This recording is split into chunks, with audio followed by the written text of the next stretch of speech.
Antum dengarkan, mumpung ada beliau, karena guru-guru beliau orang besar, masya Allah, ulama dunia.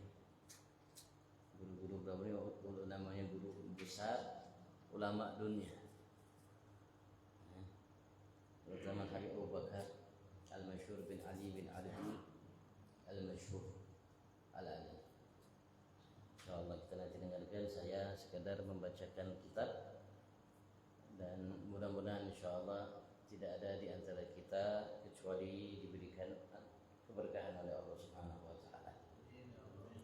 Allahumma amin. Bismillahirrahmanirrahim. Rabbil alamin hamdalillah ni'amuka tumazil salli wa barik ala sayyidina Muhammad al-fatih lima ughliq wa khatim lima sabaq الناصر الحق بالحق والهادي الى صراطك المستقيم صلى الله عليه وعلى اله وصحبه كثير من العظيم. اللهم ارزقنا فهم النبيين والمرسلين امن الملائكه المقربين. اللهم اغننا بالعلم وزينا بالحلم واكرمنا بالتقوى وجملنا بالعافيه. اللهم ارزقنا علم الدنيا والمشروع وصرفنا الى وخير. سبحان الله الحمد لله ولا اله الا الله والله اكبر ولا حول ولا قوه الا بالله العلي العظيم. على كل حرف كتب او يكتب ابدا الامين ذا الداخل. سبحانك لا علم لنا الا ما علمتنا انك انت العليم الحكيم. اللهم يا من مقلب الامور كل بيده وإليه يرجع عن كل فتح عليه مسألة قديمة يفتح عليه ولا عليه مسلم سيد الإمام سيد أحمد مرزوقي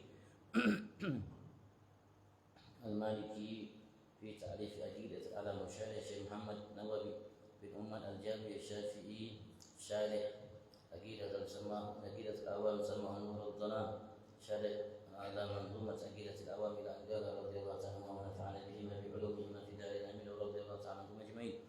خاتمة في ذكر باقي الواجبين مما على مكلف من واجبين.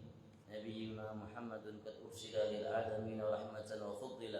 أبوه عبد الله عبد المطلب وهاشم عبد المناف ينتسب.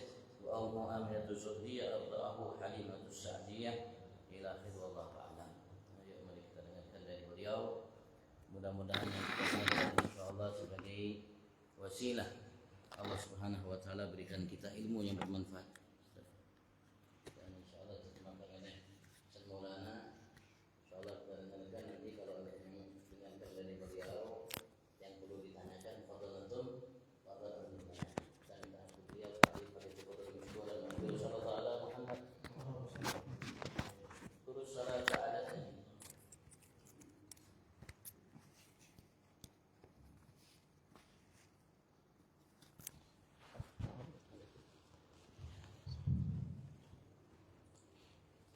بسم الله الرحمن الرحيم. الحمد لله الذي أحيانا بعدما أماتنا وإليه النشور. الحمد لله الذي أذن لنا بذكره. Alhamdulillah, segala puji dan syukur kita haturkan kepada Allah Subhanahu wa taala yang telah membangun kita setelah kita daripada tidur dan yang telah mengizinkan kepada kita untuk menyebut namanya. وأسأله سبحانه وتعالى أن يمن علينا بتمام العافية وأعظم العافية أن يرزق الله الإنسان الديانة، حسن الديانة. Dan kita meminta kepada Allah Subhanahu wa taala keafiatan, dan salah satu paling indahnya afiat yaitu kita bisa beribadah di dalam keadaan tenang. وصلي وسلم على سيدنا محمد وعلى آله وصحبه وسلم. Dan kita semua bersalawat dan bersalam kepada Rasulullah sallallahu alaihi wasallam. وبعد السلام عليكم ورحمة الله تعالى وبركاته ومغفرته ورضوانه. Dan setelah mukadimah daripada beliau mengucapkan salam. Assalamualaikum warahmatullahi wabarakatuh. وأشعر أنني لا أستطيع أن أتحدث وقد أقامني سيدي الحبيب هاشم في المقام الذي لست أنا فيه.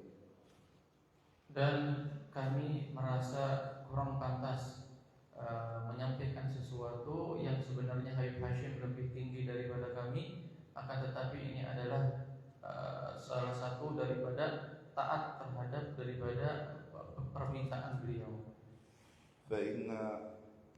فلذلك أحببت أن أتكلم عن شرف الأسر الصالحة.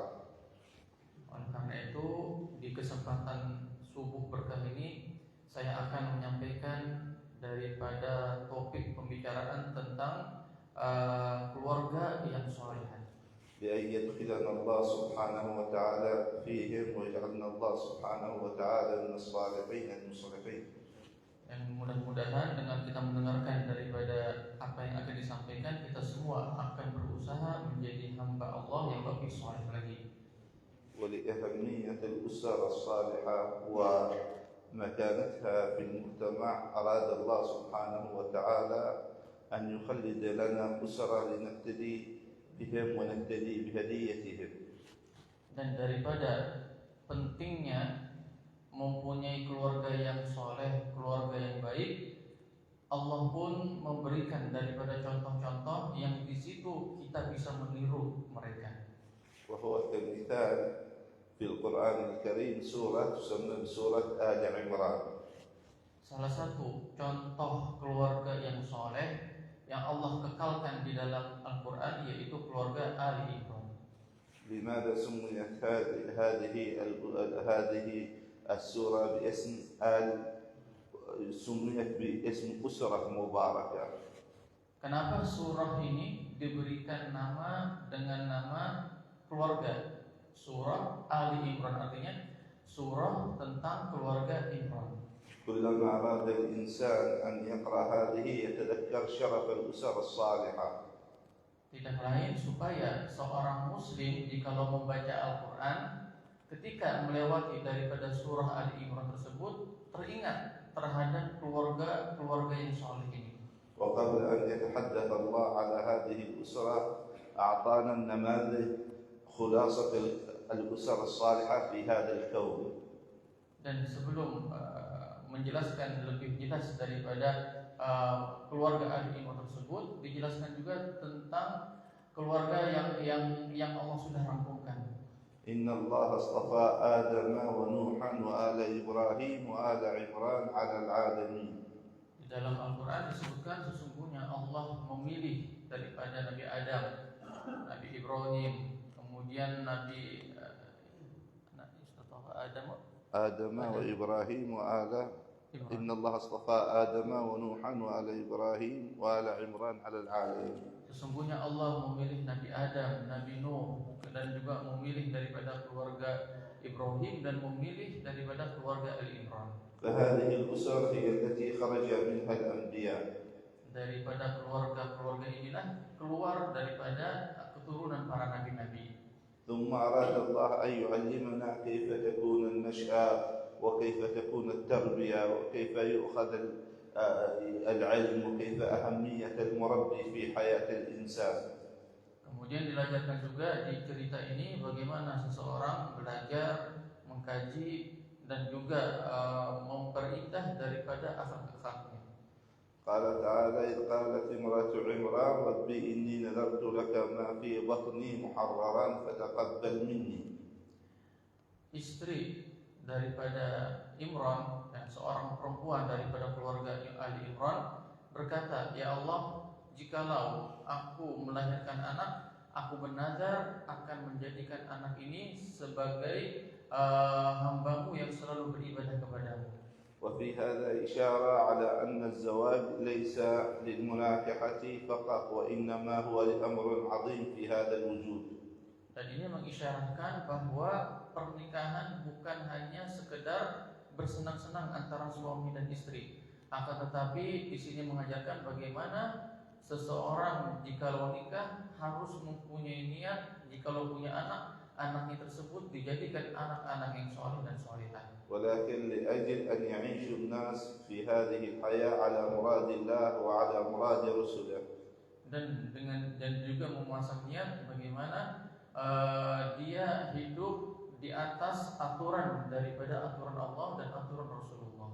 وهذا إشارة إلى أنه من أراد أن يتزوج أو أراد أن يقضي ليلته مع أهله لا بد أن يكون له نيات صالحات.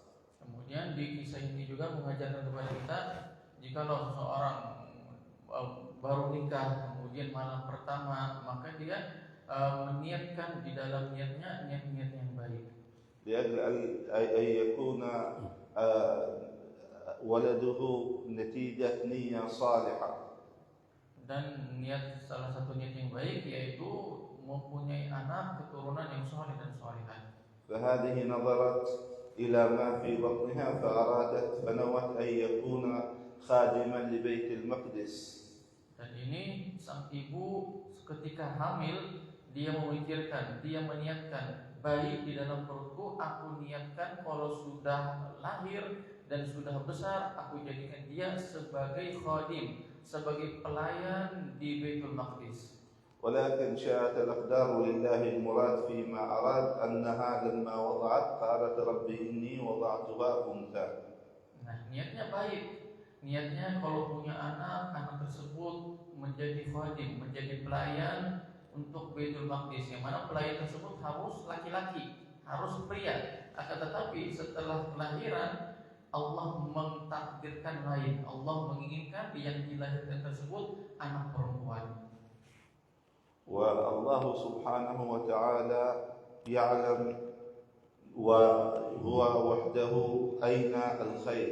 قد يكون بعض الأحيان الإنسان يريد أمرا فيريد الله أمرا هو أعظم وأفضل لهذا الإنسان، ولكن قد الإنسان لا يشعر بذلك.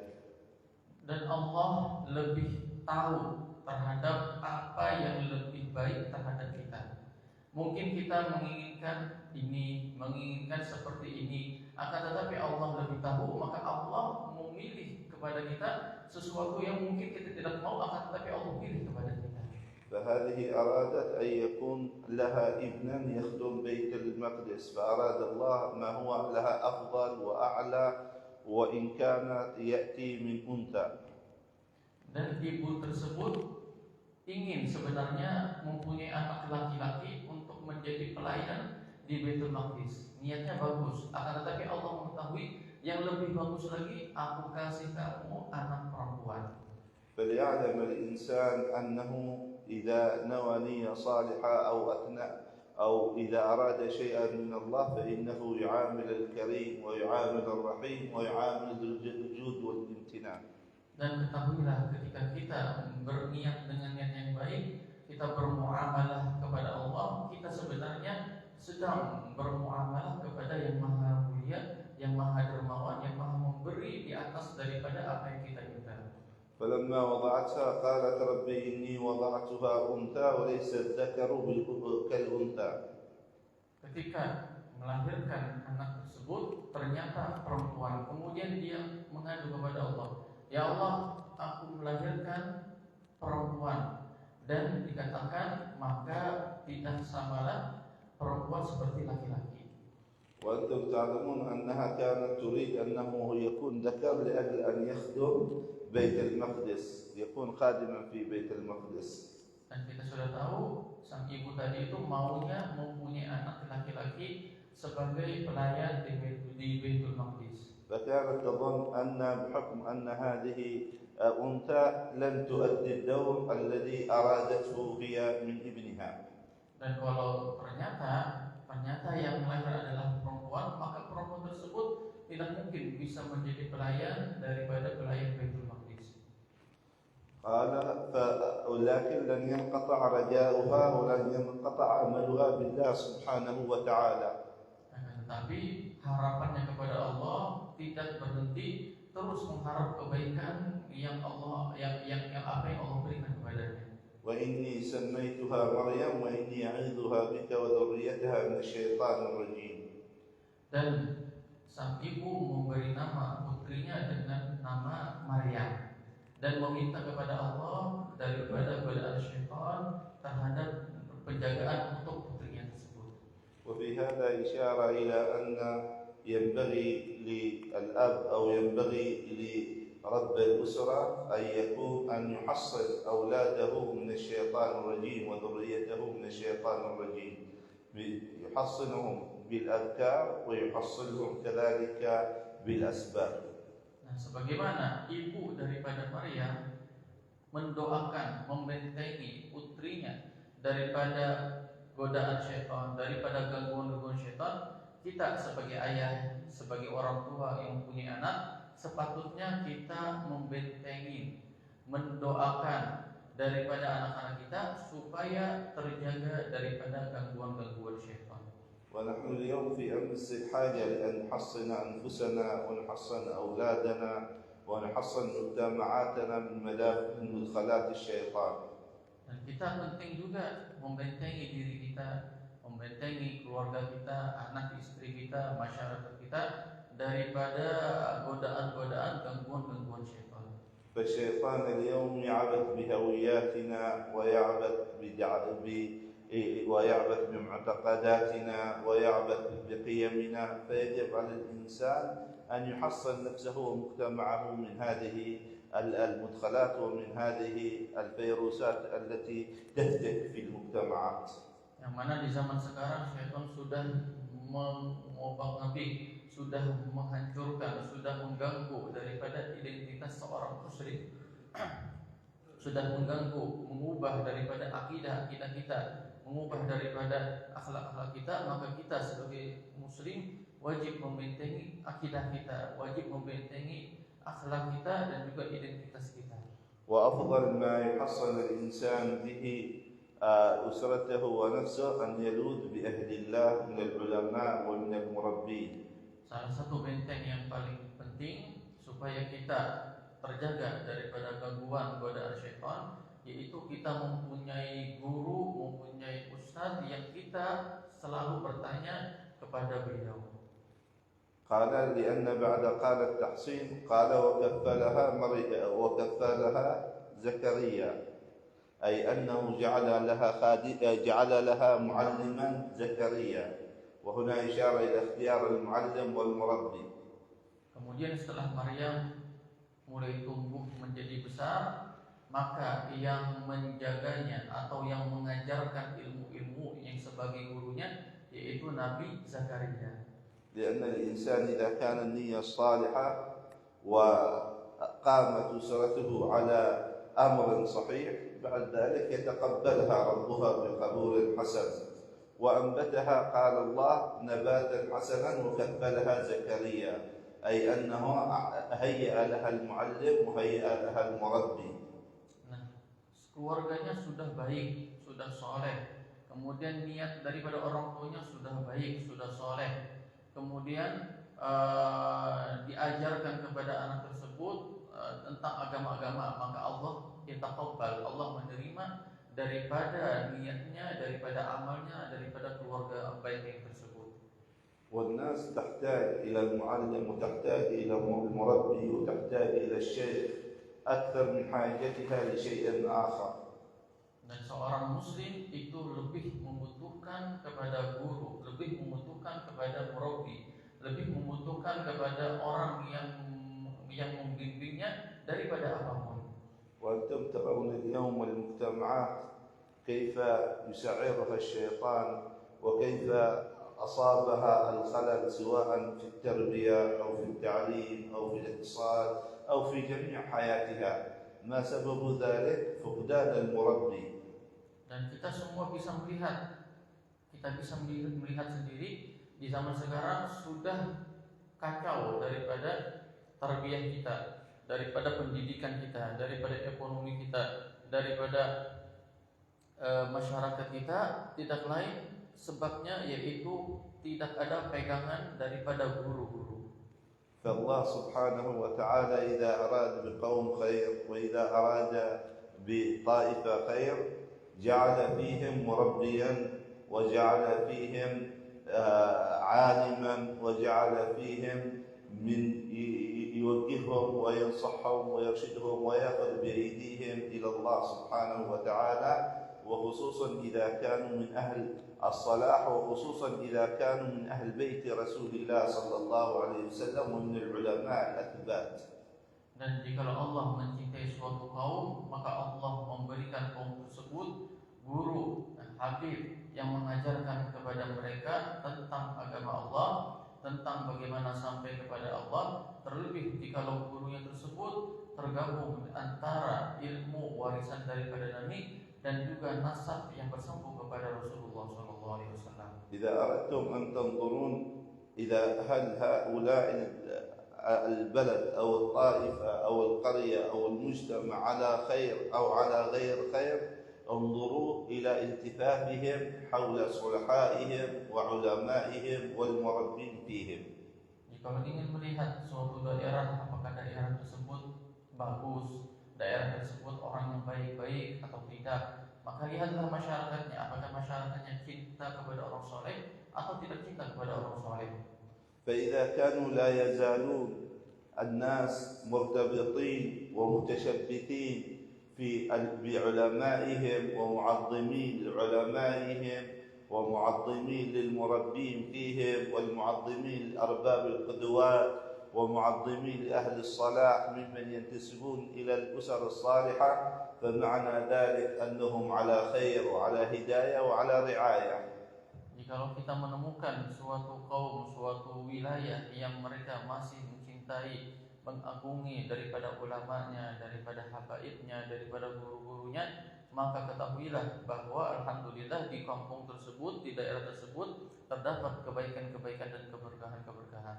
وأما إذا رأيتم أن الناس قد مالت من علمائها ومالت من صالحائها ومالت من أهل التربية فيهم، فاعلم أن العلم قد انقبض وأن الشيطان قد عبث في هذا المجتمع. Tapi kalau sebaliknya di masyarakat tersebut tidak lagi cinta, tidak lagi mengagungi daripada ulamanya, daripada habaibnya, daripada tuan gurunya, ketahuilah maka tidak ada keberkahan di wilayah tersebut dan syaitan telah menguasai daripada daerah tersebut. لأن صلاح المجتمع لا يقوم بالبنيان والعمران. Karena makmurnya, besarnya, majunya suatu daerah tidaklah karena bagusnya bangunan-bangunan. وإنما صلاح المجتمعات يقوم بالإنسان. Hanya saja satu kampung, satu daerah, satu kota tersebut menjadi indah jikalau masyarakatnya indah-indah juga. فالإنسان قبل البنيان.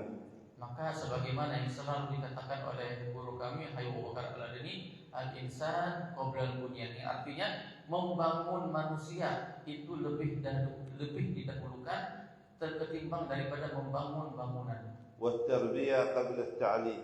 Dan dikatakan juga oleh guru kita, tarbiyah artinya mendidik, akhlak yang baik itu didahulukan daripada ilmu.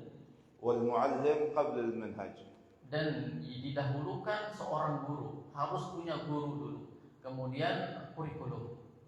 فقبل أن تبحث ماذا يتعلم ولدك وكيف يتربى وكيف ينشأ وكيف يتوجه، أولا ابحث عن المعلم والمربي.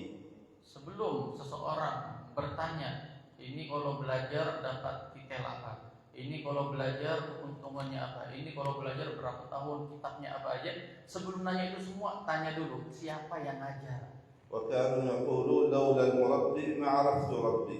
Dan dikatakan oleh guru-guru kita, kalau bukan karena murabbi, sang pendidik, sang murabbi, sang guru, aku tidak mengenal Tuhanku. لأن المربي هو الذي يعيد صياغة وعي الإنسان. Karena murabbilah, gurulah, dialah orang yang membetulkan hati daripada muridnya yang salah.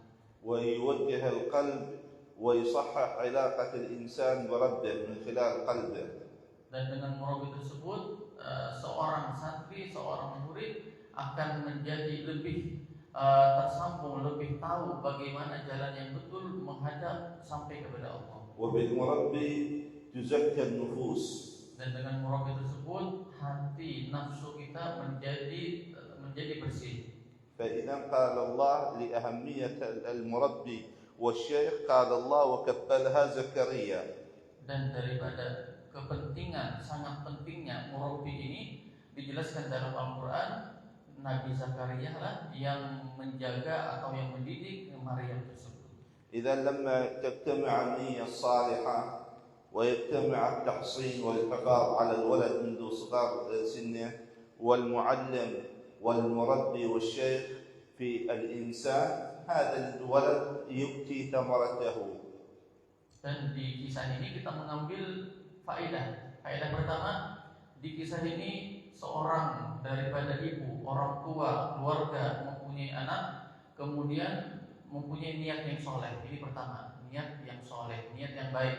Yang kedua, anak tersebut dilindungi dengan bacaan-bacaan, dengan zikir-zikir, dibentengi daripada gangguan syaitan. Maka yang ketiga juga mendapatkan atau dididik dengan guru yang baik. يؤتي ثمره كما في حال هذه مريم لما وجدت كانت آثار ثمرة من ثمرات نيات أمها، ووجدت من يحصنها من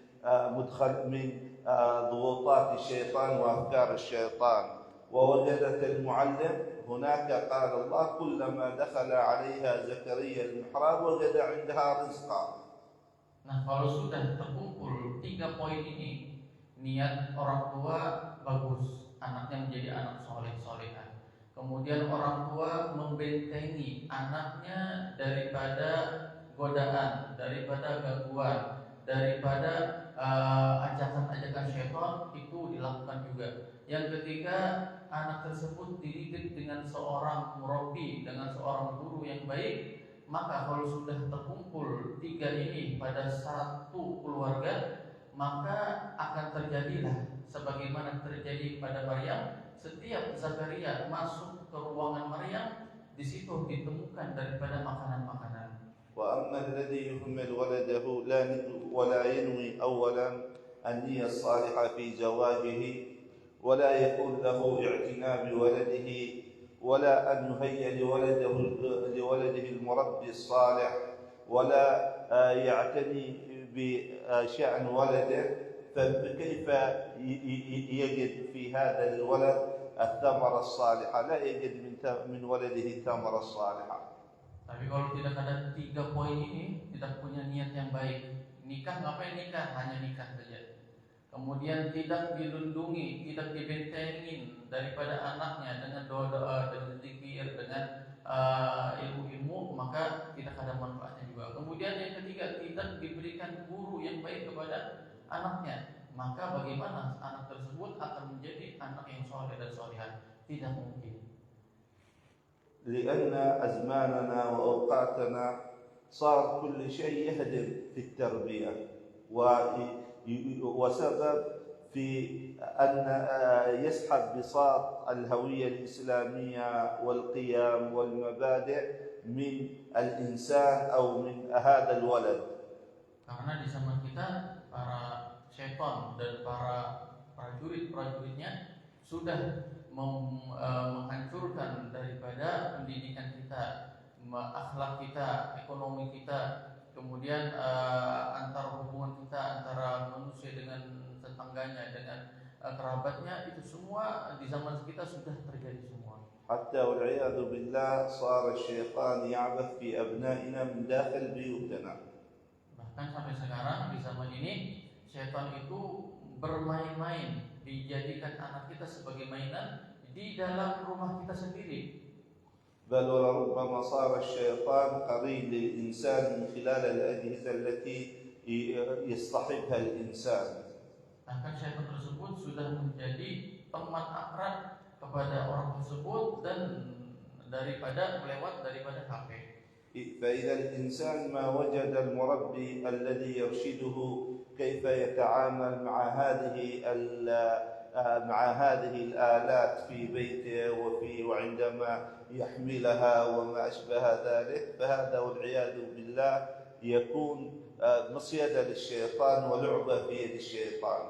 Nah, kalau sudah manusia tidak mempunyai guru yang mendidiknya, maka syaitan itu dengan gampang mencelakakannya, menjerumuskannya dalam kemaksiatan hanya dengan HP ini saja.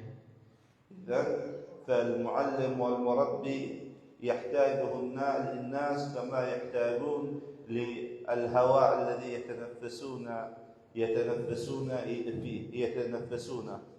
Oleh karena itu kita mengetahui dari cerita ini, manusia seorang muslim sangat membutuhkan kepada yang namanya murabbi, kepada guru, sebagaimana kita manusia membutuhkan sekali dengan oksigen ini. إذا انقطع الهواء قد يموت جسد الإنسان. Kalau seandainya manusia tidak bernafas, tidak dapat oksigen, maka setelah beberapa menit dia pasti mati. لكن إذا انقطعت علاقة الإنسان عن المربي يموت روحه ويموت قلبه والعياذ بالله. Begitu juga roh daripada kita, hati kita. Kalau kita tidak mempunyai hubungan kepada guru kita, maka setelah beberapa menit hati kita akan mati juga. فيعيش في غفلة مطبقة عليه. Maka dia hidup dalam keadaan selalu lalai kepada Allah. وبعض الناس كلما زادت غفلته صار لا يشعر أنه قد أصيب بمرض خطير. Bahkan daripada sebagian manusia karena seringnya lalai, dia tidak merasa dia itu sedang dalam keadaan kritis. فبدلا من أن يكون له قلب واعي يصير العياذ بالله كما قال تعالى أم على قلوب أقفالها. Mereka karena banyaknya lalai, maka hati mereka pun sudah tergembok, tidak bisa lagi terbuka, sudah terkunci, sudah tergembok. فلذلك أن لما الإنسان يربي ولده التربية الصالحة وينعم الله على هذا الولد بالمربي وبالشيخ يأتي ثمرته مباشرة. Karena itu jikalau orang tua sudah mempunyai niat yang baik, melindungi dengan zikir-zikir, melindungi dengan akhlak, kemudian dikasih guru yang baik kepada murid tersebut, kepada anak tersebut, maka akan menjadilah anak tersebut anak yang saleh dan salihah. بل يجد الأب أو المربي يجد الأب أو المربي في ولده ما تقر عينه وهو لا يزال في الدنيا. Dan akan mendapatkan anaknya tersebut menjadi kebanggaan untuk orang tuanya dan untuk guru-gurunya. فهذا سيدنا زكريا كلما دخل على مريم وجد عندها رزقا يجد فاكهة الشتاء في الصيف وفاكهة الصيف في الشتاء. Nah ini setelah dikasih didikan yang bagus, barulah Allah memuliakan Sayyidah Maryam. Ketika itu setiap kali masuk Nabi Zakaria ke tempat ibadahnya, ke tempat khalwahnya Maryam, maka ditemukan buah-buahan yang buah-buahan tersebut di musim dingin, akan tetapi waktu itu musim panas. Dan ketika musim panas, maka yang ada di ruangan tersebut adanya musim buah-buahan di musim dingin. هذه بالنسبة ينظر إلى النعم الظاهرة، فما بالكم بالنعم التي يفيضها الله النعم المعنوية على هذا الإنسان. Nah ini kenikmatan yang Allah tampakkan, yang Allah ceritakan, yang bisa dilihat oleh kedua mata. Ini pun hebat sekali. Di waktu musim panas ada buah-buahan musim dingin. Di musim dingin ada buah-buahan musim panas. Bagaimana Allah memberikan pemberiannya yang maknawi, yang lebih hebat lagi, yang lebih besar lagi kepada Sayyidah Maryam. فلما سألها أن لك هذا قالت هو من عند الله إن الله يرزق من يشاء بغير حساب. وكأنها تقول له هذا ثمرة تربيتك وتعليمك لي قد وجدته من الآن. Ketika Nabi Zakaria setiap kali masuk ada buah-buahan, heran Nabi Zakaria. Maka bertanya, wahai Maryam, ini buah-buahan dari mana? Padahal tempat ini tertutup, tidak ada yang masuk ke dalamnya. Dari mana buah-buahan ini? Maka dijawab oleh Sayyidah Maryam, sesungguhnya ini semua dari Allah. Kalau sudah Allah memberikan rezeki, maka Allah memberikan rezeki kepada hamba tersebut. Seakan-akan Sayyidah Maryam berkata, wahai guruku, wahai Nabi Zakaria, ini adalah buah daripada apa yang engkau ajarkan kepadaku. فلذلك ماذا بعد ذلك عمل سيدنا زكريا وما كان موقف سيدنا زكريا؟ Setelah dijawab seperti jawaban itu, apa yang dilakukan oleh Nabi Zakaria? Apa yang dilakukannya? نظر وعلم أن أفضل شيء في هذا الوجود يمكن أن يتحصل عليه الإنسان هي الذرية الطيبة. الذرية الطيبة. Kemudian daripada itu yang dilakukan oleh Nabi Zakaria, beliau meyakini bahwa paling afdolnya yang ditemukan oleh manusia yaitu bagaimana dia mempunyai keturunan-keturunan yang soleh. ما هناك أفضل شيء يتحصل عليه الإنسان في هذه الحياة، لا مال لا جاه لا مظهر من مظاهر الدنيا ولا شيء مما ترون إلا الذرية الطيبة.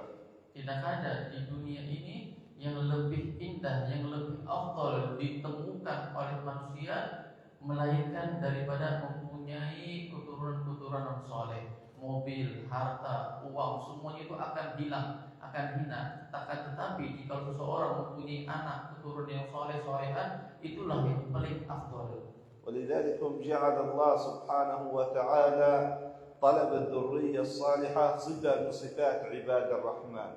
Oleh karena itu, orang yang mempunyai, yang selalu berdoa, ya Allah berikanlah aku keturunan yang soleh-solehan, maka di situ Allah mensifatkan orang tersebut daripada hamba-hamba Allah yang Allah cintai. والذين يقولون ربنا هب لنا من أزواجنا وذرياتنا قرة أعين. Di dalam ayat Al-Quran disebutkan hamba Allah yang Allah cintai, salah satu sifatnya selalu meminta, selalu berdoa kepada Allah, ya Allah anugerahkanlah kepadaku istri dan juga anak keturunan yang soleh dan solehah. فسيدنا زكريا لما رأى ثمرة تربيته لسيدتنا مريم قد ظهرت وأينعت مباشرة قال هنالك دعا زكريا ربه. Ketika Nabi Zakaria melihat buah daripada hasil didikannya sudah nampak, sudah kelihatan, maka Nabi Zakaria berdoa di tempat ibadah Sayyidah Maryam tersebut. ماذا طلب وماذا يريد؟ قال ربي هب لي من لدنك ذرية طيبة إنك سميع الدعاء. Beribadah di situ dan berdoa di tempat tersebut, doanya seperti apa? Doanya, ya Allah anugerahkanlah kepadaku anak keturunan yang soleh dan solehah. وإذا واجه الإنسان ساعة استجابة وخصوصا إذا كانت تلك المواطن المكان الذي دعا أو الوقت الذي دعا فيه في مكان مبارك وكان مرتبط في أهل البركة فإن الله يستجيب الدعاء. قال هنالك أي في المكان الذي رأى كرامة الله لسيدتنا مريم في ذلك المكان هنالك دعا زكريا ربه، وبالرغم أنه قد دعا الله 80 سنة أن يرزقه الولد ولم يستجب له إلا في ذلك المكان وفي تلك اللحظة. Dari kisah ini kita mengambil pelajaran bahwa kita dianjurkan untuk berdoa di tempat pernah orang soleh beribadah di situ. Kalau kita tahu, oh ini masjid, oh ini tempat pernah didudukin, pernah jadi ibadah tempat orang soleh, maka disunnahkan kita atau dianjurkan kepada kita untuk berdoa di tempat situ. Karena apa? Karena Nabi Zakaria sebenarnya telah meminta berdoa kepada Allah 80 tahun, minta sama Allah punya anak, akan tetapi tidak dikabulkan. Setelah beribadah di tempatnya, tempat ibadah Sayyidah Maryam, barulah di tempat tersebut Allah kabulkan doa Nabi Zakaria. وما تم دعاءه سيدنا زكريا إلا وقد نادته الملائكة وهو قائم يصلي في المحراب وبشرته بيحيى. Dan ketika lagi berdoa di tempat ibadahnya Sayyidah Maryam, langsung ketika itu juga datang malaikat Allah memberi kabar gembira, engkau akan punya anak yang bernama Yahya. إذن نستفيد من هذا وفي هذا إشارة إلى أن شرف الذوات الصالحة وأهمية التعلق بها.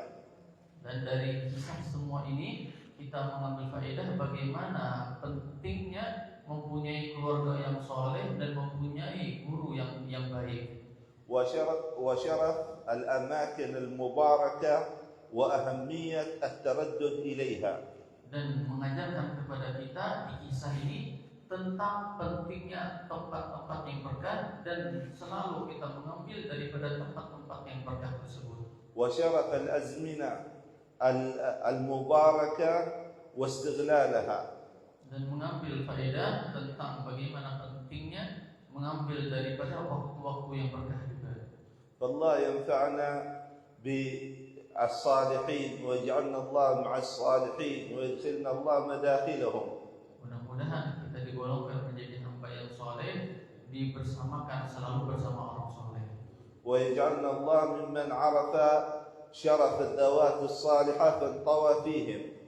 Dan dijadikan kita mengetahui hak-hak keutamaan orang-orang soleh dan beradab kepada mereka. حتى يتأدب بآدابهم ويتخلق بأخلاقهم. Sehingga kita bisa mengikuti akhlak mereka dan mengikuti daripada adab-adab mereka. ويعرفنا الله سبحانه وتعالى على المواطن التي قد عبد فيها والتي ارتضاها فيجعلنا الله سبحانه وتعالى يجعل لنا نصيبا منها. Dan menjadikan kita orang yang mengagungkan daripada tempat-tempat yang berkah dan bisa mengambil berkah daripada tempat tersebut. وجعلنا الله ممن استغل الأوقات في طاعته وخدمته وخدمة نبيه وآل بيت نبيه. Dan dijadikan waktu-waktu kita selalu sibuk di dalam taat kepada Allah dan taat di dalam berkhidmah kepada para ulama-ulama kita. ويرزقنا مع هذا الأدب الظاهر والأدب الباطن. Dan diberikan kepada kita adab yang zahir dan adab yang batin. حتى نتأدب بآداب الإسلام. Sampai kita bisa beradab dengan adab Islam. ونتحقق بالإسلام. Dan Islam kita berada di kehidupan kita. ولا يكون الإسلام فقط لدينا صورة بغير معنى. Dan jangan sampai Islam tersebut hanya Islam KTP saja untuk kita. أسأل الله سبحانه وتعالى أن يعاملنا بمنه وكرمه وفضله. Mudah-mudahan Allah mengabulkan doa kita dengan anugerah dan dengan kasih sayangnya. وفي الأخير نشكر إمام المسجد ونشكر سيدي الحبيب هاشم وأسأل الله سبحانه وتعالى أن يجعلنا خداما للطريقة التي ساروا عليه أسلافه فهو من ذرية سيدنا الشيخ أبو بكر بن سالم. Kemudian yang terakhir kami mengucapkan terima kasih banyak sebesar-besarnya kepada pengurus masjid, kepada seksi ibadah, kepada imam, kepada muadzin, kepada seluruh jamaah. Terlebih kami khususkan terima kasih kepada guru kita bersama Al-Habib Hashim Ibn Syekh Abu Bakar bin Salim. ما من علماء في اليمن من على نهج السنة والجماعة إلا وهم متلقون من علم هذه الأسرة المباركة. Yang mana beliau daripada keluarga zuriat daripada Syekh Abu Bakar bin Salim dan di Hadramaut sana tidaklah mereka menjadi ulama, kebanyakan daripada ulamanya tidaklah kecuali belajar daripada keluarga Syekh Abu Bakar. وإذا كان أهل الدنيا ينقبون على معادن الأرض فنحن نحتاج إلى التنقيب على معادن الأسرة الصالحة حتى نستقي منها. Jikalau di dunia ini membutuhkan kepada sesuatu yang berharga, maka kita juga di dunia ini membutuhkan kepada keluarga-keluarga yang saleh. فالله ينفعنا بالصالحين ويدخل نياتنا في نياتهم بمنه وكرمه والحمد لله رب العالمين.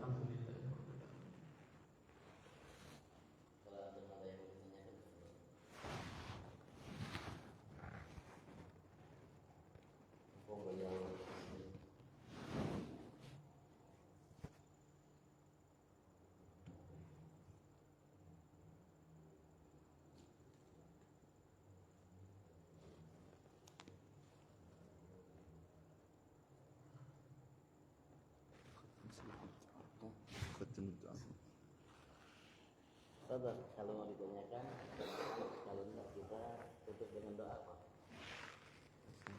Soal jawab. Namanya memberikan kita beberan sedikit, paparan sedikit tentang keluarga Ali Imran dalam surat Ali Imran.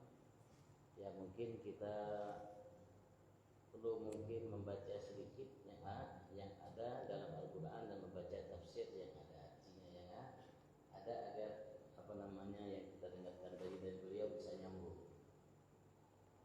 Al-Quran terjemahnya paling tidak. Kalau memang kita mengerti tafsirnya, ya kita mungkin baca tafsirnya sehingga yang beliau sampaikan tadi bisa nyambung kepada kita. Akan yang pertama pentingnya memilih calon suami dan calon istri, dan pentingnya niat yang baik, dan pentingnya untuk kita tempatkan anak kita dididik di tempat yang baik dengan orang yang menghasilkan keturunan yang saleh yang saleh.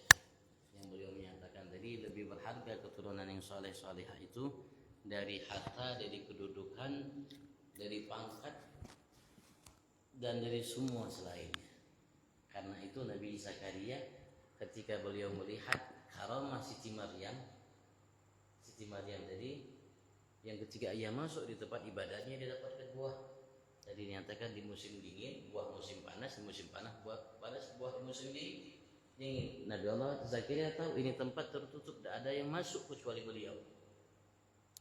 Kata ketika beliau tanya, Siti Maryam mengatakan dari Allah Subhanahu wa taala, maka Nabi Allah Zakaria minta sama Allah Subhanahu wa taala. Permintaannya ternyata untuk mendapatkan keturunan yang saleh, turunan yang baik, turunan yang baik. Ya. Fadhal sekali lagi kalau antum mau tanya, fadhal, kalau tidak kita minta beliau doa. Makasih kepada beliau, kepada Ustaz Maulana. Ini perjalanan beliau pertama kali ke Samarinda, Kaltim.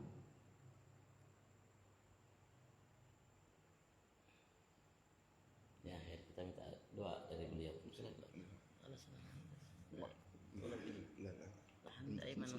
Nahan daiman ma'hum. Syahriyan nahan ma'hum. La antum ma'hum. لا بعدين هو سوء الظن بي بعدين كيف هاشم يخلي يعني كيف هاشم يخلي يعني لا عشان تجبر خاطر يعني. آمين يا رب. الفاتحة على من وسيد الحبيب هاشم ابن شيخ أبي بكر إلى حضرة النبي.